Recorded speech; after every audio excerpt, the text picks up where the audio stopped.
Ever catch yourself wondering, like, if someone's into you or just, like, being super friendly? Mm-hmm. It's a question for the ages, right? Yeah.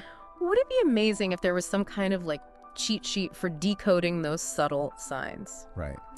Well, today we're diving into a video titled 7 Signs She's Sexually Attracted to You, to unpack just that. Okay. Now, I know the title might sound a little, well, let's say direct, Yeah. but our goal here isn't to turn anyone into a master manipulator. Right. Instead, think of it as like learning a new language, the language of attraction. Precisely. And while this video focuses on attraction from a woman's perspective, a lot of these cues actually apply broadly across genders and even types of attraction. That's what I thought too. It's Yeah. like we're not just looking for a how-to guide, but more of a how to understand situation, right? Right. I mean, who hasn't gotten a compliment and wondered, okay, is this just politeness or something more? Exactly. And that's where context becomes crucial. You know, the video mentions lip watching as a potential sign. Okay. But think about it. Yeah. In a noisy environment, you might naturally focus on someone's lips to understand them better. Yeah. Attraction might not even be a factor. That's such a good point.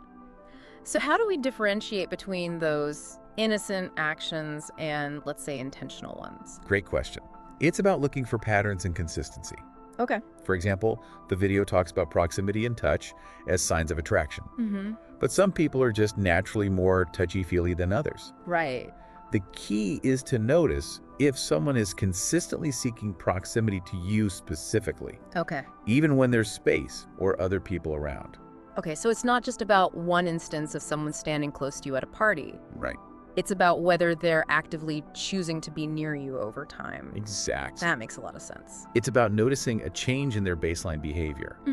Let's say someone who's normally quite reserved suddenly becomes much more tactile around you. Okay. That shift might be significant. Interesting. So it's like their behavior is actually telling you something. Right. Speaking of telling, the video also delves into the world of smiles and compliments. Ah, yes. And it's not just about any smile or any compliment. Right. The key here is genuineness. Think about it. We tend to naturally gravitate towards what we find attractive, Yeah. right? Yeah. So the compliments someone gives can actually reveal a lot about what they find appealing about you. Wow. I never thought about it like that. Yeah? It's almost like compliments are a secret code, and if you crack it, you can understand what qualities they're drawn to. Precisely. And the more specific and thoughtful the compliment, the more likely it is that they've been paying attention to those specific qualities. Okay, that makes a lot of sense. Yeah. So instead of just brushing off a compliment, we should actually be paying attention to the content of the compliment. Like, are they noticing your sense of humor, your intelligence? That Right. could be a big clue. Absolutely. And that's what makes it so fascinating. Yep. We're not just talking about surface level attraction. We're talking about how someone perceives you on a deeper level. Okay, hold on. My brain is doing backflips over here. This Yeah. is getting really good. Now, I know the video focuses a lot on in-person interactions, but what about the digital realm? Right. I mean, nowadays, so much of our communication happens online. Yeah. How do we decipher attraction cues through a screen? That's a great question. And it's where things can get a little trickier. Because let's be honest, Yeah, text messages and emojis lack the nuances of face-to-face interaction. totally. Like, is that winky face friendly or flirty? Right. It's a digital minefield out there. Yeah.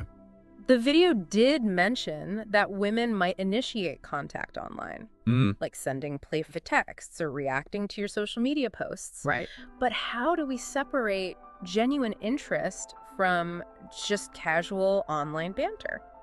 Again, context is key. Okay. You know, if someone is consistently engaging with your posts, Yeah. sending you messages that spark conversation, or even just reacting to your stories, You're okay. it might indicate a deeper level of interest Yeah. than someone who just sends a generic like every now and then. So it's about looking for those consistent efforts to connect with you specifically. Right. Even in the digital world. I guess it makes sense. And don't forget the power of humor. Yeah. If someone's making an effort to be playful and funny in their messages, that can definitely be a sign they're trying to capture your attention. Okay, this is making me rethink my entire texting strategy. Yeah? I need to up my emoji game. But let's be real for a second. The video did mention a more, let's say, forward approach. Yeah. Sending suggestive photos or videos. And this is where I think we need to tread carefully. Right, absolutely. It's crucial to remember that even if someone expresses interest in a more direct way, consent and respect are always paramount. Just because someone sends a flirty message or photo doesn't automatically mean they're comfortable with reciprocation, especially if it's unsolicited. That's such an important point. Yeah. Digital communication can sometimes blur those lines, but we need to remember that clear and enthusiastic consent is always necessary, regardless of the platform or the level of flirtation. Exactly. It's about respecting boundaries and ensuring that both parties feel comfortable and safe. Okay, that's a great reminder. So we've covered a lot of ground here, from subtle smiles to digital flirtation. Yeah. But I'm curious, what are some of the most common misconceptions people have about interpreting attraction cues? That's a fantastic question. Yeah. I think one of the biggest pitfalls is overanalyzing every single interaction. Oh, for sure. I'm definitely guilty of that. Yeah. It's like you start seeing signs everywhere and end up driving yourself crazy. Exactly. It's important to remember that not every smile, touch, or compliment is a surefire sign of romantic interest. Right. Sometimes a smile is just a smile, Yeah. and a compliment is just a genuine expression of appreciation. Right. We don't want to read too much into things and create awkwardness where there doesn't need to be any. But on the flip side, we also don't want to be completely oblivious to those subtle cues that might be telling us something important. Right. So how do we find that balance? I think it comes down to being mindful of the overall context, paying attention to those consistent patterns of behavior, Okay. and most importantly, trusting your gut instinct. That's good advice. Yeah. Trust your gut. I like it. Now, before we dive further into the intricacies of deciphering those elusive signs, I think it's time to take a quick break. Okay. When we come back, we'll explore the fascinating world of body language and uncover some of those hidden messages our bodies are constantly sending. Stay tuned. Sounds good. All right, we're back and ready to decode even more signs of attraction.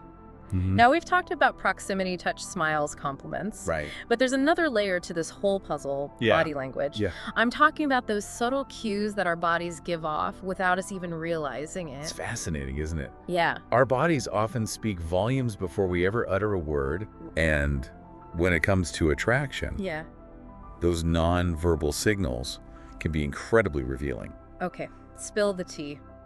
What kind of body language should we be paying attention to? Okay. The video mentions leaning in, mirroring, even fidgeting.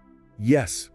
Think about it. Yeah. When you're genuinely interested in what someone is saying, you naturally lean in right. It's as if you're trying to get closer to them, both physically and metaphorically. Totally. I do that all the time when I'm engrossed in a conversation. Right. But I also fidget when I'm nervous. Sure. How do we know if someone's fidgeting because they're attracted to us or just, generally anxious? That's where observing those patterns we talked about comes in handy. Okay. Is their fidgeting specific to when they're interacting with you? Do they seem more relaxed and at ease around other people? I see. So it's not just about the presence of a behavior, but about the context in which it occurs. Right. It's like detective work. Precisely. And speaking of subtle cues, have you ever noticed how people tend to mirror each other's body language when they're feeling connected? Oh, yeah. Yeah. Like when you're chatting with a friend and you both unconsciously cross your legs at the same time. Exactly.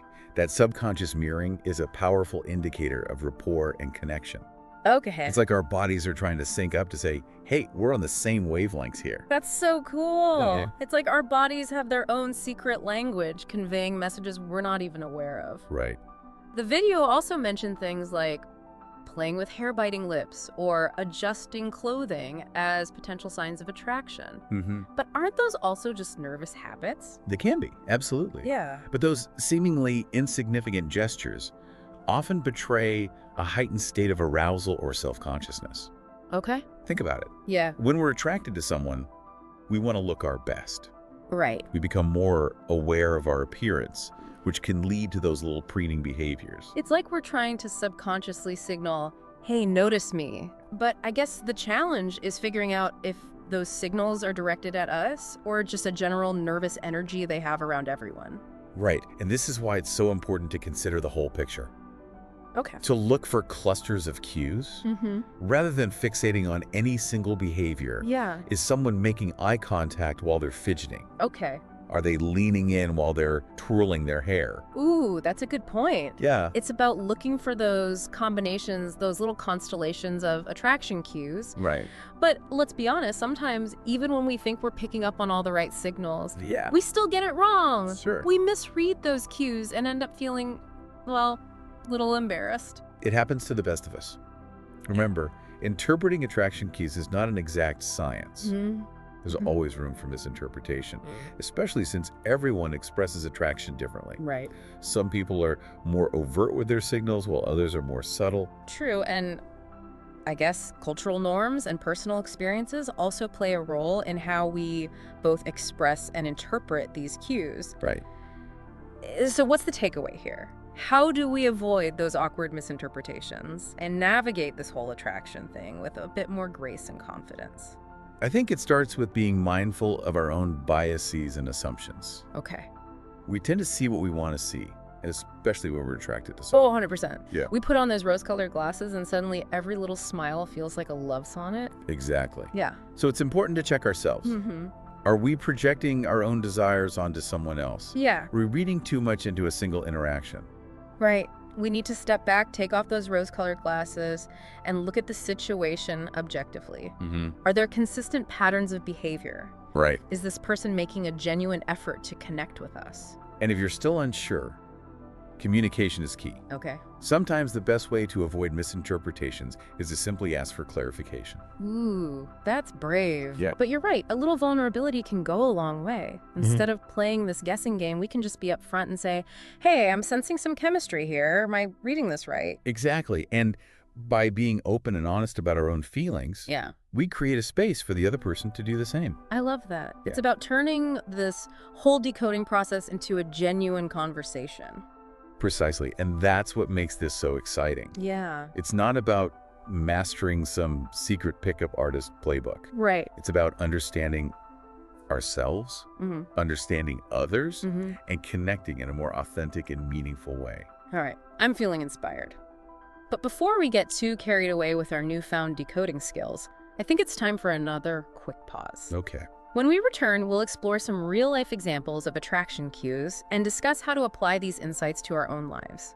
Stay tuned. We're back and ready to put all this knowledge about attraction cues into practice. Okay. We've covered a lot of ground today. But I think it's helpful to see how these concepts play out in real-life scenarios. Right. So, have you encountered any examples where these cues were particularly clear? Or maybe even misleading? You know, I think back to a friend of mine who was convinced a coworker was totally into him. Okay. He noticed a lot of the classic signs we've discussed. Proximity, playful banter, even some lingering touches. Yeah. But as it turned out, she was simply a very outgoing and tactile person. Oh. Her behavior was consistent with everyone, not just him. Ouch. That's got to be a bit of a letdown. So even when we think we've spotted all the right signals, it's crucial to remember that those signals might have different meanings for different people. Absolutely. And that's why observing those patterns and considering the broader context is so essential. It's not about cherry-picking individual actions, but about seeing how someone consistently behaves towards you over time. Right. So let's say we've done our due diligence. Okay. We've noticed the consistent patterns, the genuine smiles, the effort to connect. We're feeling pretty confident that someone might be interested. What's the next step? Yeah. Do we just wait for them to make a move, or is there a way to subtly encourage things forward? Well, this is where understanding reciprocity comes in. Okay. If you're feeling that spark too, don't be afraid to mirror those positive cues back. Return those smiles. Lean in during conversations. Initiate contact. Ah, so it's like a dance where both partners are contributing to the rhythm and flow. Exactly. And sometimes a little vulnerability can go a long way. Yeah. You can express your interest more directly by saying something like, I've really enjoyed our conversations lately. Or, I'd love to hang out sometime. See, that's what I need to work on, that directness. It's so easy to get stuck in that overthinking spiral, analyzing every interaction to death.